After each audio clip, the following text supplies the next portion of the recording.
ಎಲ್ಲರ ಮುಂದೆ ಎಷ್ಟು ಅವಮಾನ ಮಾಡಿದ್ಲು. ಗೃಹ ಪ್ರವೇಶ ನಡೀತಿದೆ, ಆಮೇಲೆ ಮಾತಾಡೋಣ ಅಂದ್ರೂ ಕೇಳಲಿಲ್ಲ. ಜೋರಾಗಿ ಕೂಗಾಡಿದ್ಲು. ಇಷ್ಟು ದಿನ ಮಾತೇ ಬರ್ದೇ ಇರೋ ಹಾಗೆ ಇರ್ತಿದ್ಲು. ಈಗ ಎಲ್ಲ ಮಾತಾಡಿ ಹೊಟ್ಟೋಗ್ಬಿಟ್ಲು.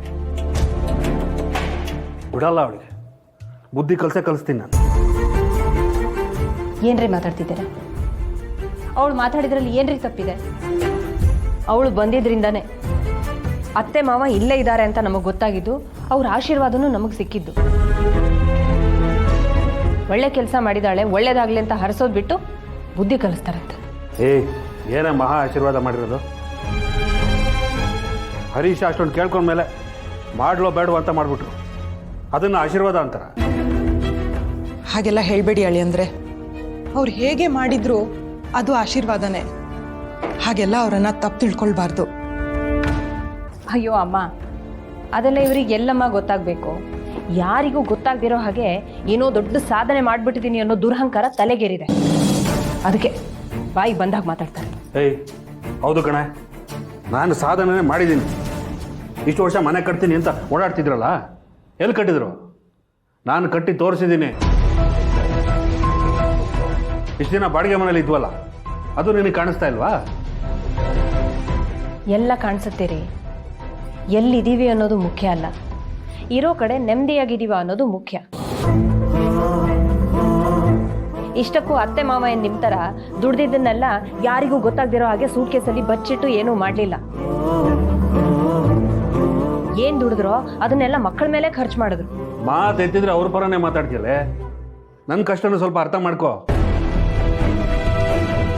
ಅರ್ಥ ಮಾಡ್ಕೊಂಡಿದ್ದಕ್ಕೆ ರೀ, ಇಷ್ಟು ವರ್ಷ ಆದ್ರೂ ನೀವು ಇಷ್ಟೆಲ್ಲ ಮಾಡಿದ್ರು ನಿಮ್ಮ ಜೊತೆಗೆ ಸಂಸಾರ ಮಾಡ್ತಿರೋದು. ಸೊಸೆಗೆ ಹಿಂಸೆ ಕೊಡೋ ಅತ್ತೆ ಮಾವನೇ ಹೆಚ್ಚಾಗಿರೋ ಇವತ್ತಿನ ಕಾಲದಲ್ಲಿ ನಾನತ್ರ ತಾವು ಕಣ್ಣೀರು ಹಾಕೊಂಡು ನನಗೆ ಸಾಂತ್ವನ ಹೇಳೋರು. ಅಂತ ಅತ್ತೆ ಮಾವ ಯಾರಿಗ್ರಿ ಸಿಗ್ತಾರೆ? ಎಷ್ಟು ಜನಕ್ರಿ ಸಿಗ್ತಾರೆ? ಹಾಗಂತ ನಿನಗೋಸ್ಕರ ನಾನು ಏನೂ ಮಾಡಿಲ್ಲ ಅಂತನಾ? ಮಾಡಿದ್ದೀರ್ರಿ. ಅದೇನ್ ಮಾಡ್ತೀರೋ ಸರಿಯಾಗಿರೋದಲ್ಲಮ್ಮ. ನೀವು ಮಾಡಿರೋ ಕೆಲಸದಿಂದ ಇನ್ನೊಬ್ಬರಿಗೆ ನೋವಾಗಿರೋ ಥರ ಮಾಡಿ.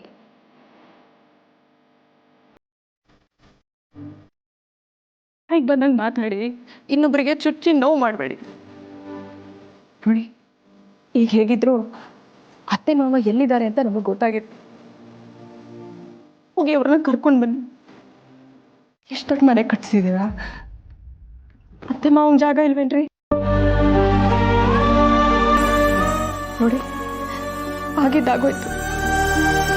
ಹೋಗಿ ಅತ್ತೆ ಮಾವನ ಕಾಲು ಹಿಡ್ಕೊಂಡು ನಾನು ಮಾಡಿದ್ದು ತಪ್ಪಾಯ್ತು ಅಂತ ಕ್ಷಮೆ ಕೇಳಿ ಅವ್ರನ್ನ ಮನೆಗೆ ವಾಪಸ್ ಕರ್ಕೊಂಡು ಬನ್ನಿ. ನಾವೆಲ್ಲರೂ ನೆಮ್ಮದಿಯಾಗಿ ಒಟ್ಟಿಗೆ ಬದುಕೋಣ. ನೀವು ಮಾಡಿದ ತಪ್ಪಿಗೆ ಪ್ರಾಯಶ್ಚಿತ್ತ ಸಿಕ್ಕದಾಗೂ ಆಗುತ್ತೆ. ಸತ್ರು ನಾನು ಆ ಕೆಲಸ ಮಾಡಲ್ಲ. ಎಲ್ಲರ ಮುಂದೆ ನನಗೆ ಅವಮಾನ ಮಾಡಿದ್ದಾರೆ. ಅವ್ರನ್ನ ಇಲ್ಲಿ ಕರ್ಕೊಂಬಂದು ಇಟ್ಕೋತೀನಿ ಅಂತ ಅನ್ಕೊಂಡಿದ್ಯಾ? ಅದು ಯಾವತ್ತಿಗೂ ಸಾಧ್ಯ ಇಲ್ಲ. ಅರ್ಥ ಆಯ್ತಾ?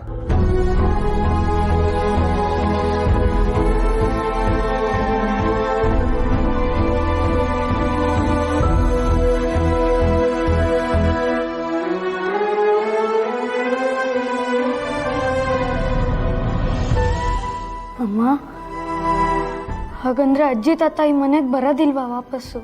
ಅವ್ರ ಕೈ ತೊತ್ತು ನನಗೆ ಸಿಗಲ್ವಾ? ನಿಮ್ಮ ಅಪ್ಪಂಗೆ ದೇವ್ರು ಒಳ್ಳೆ ಬುದ್ಧಿ ಕೊಟ್ಟ ದಿವಸ ಅವ್ರು ಮತ್ತೆ ವಾಪಸ್ ಬರ್ತಾರೆ ಕಣೋ.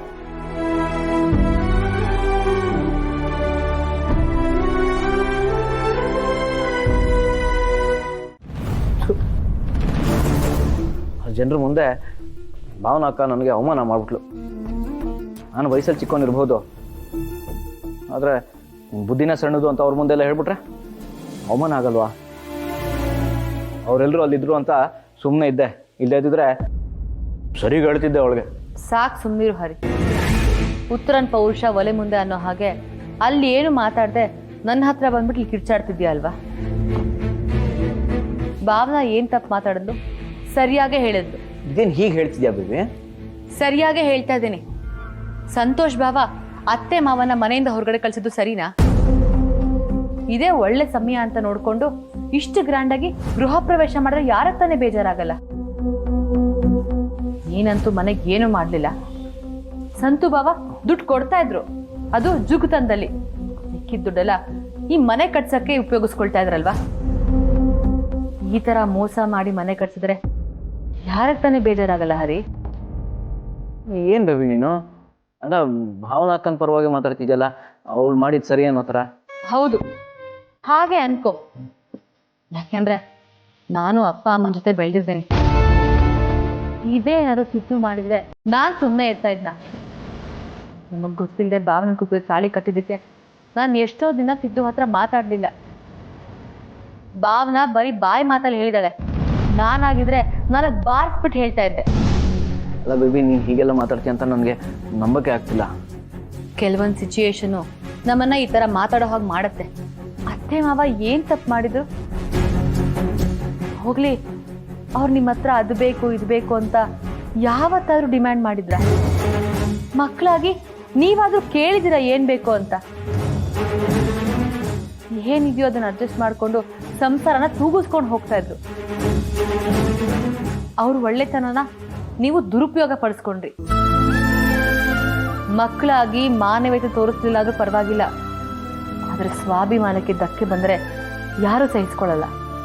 ಅಲ್ಲ ಬೇಬಿ, ನೀನು ಈ ಥರ ಎಲ್ಲ ಮಾತಾಡ್ತಿದ್ಯಾ?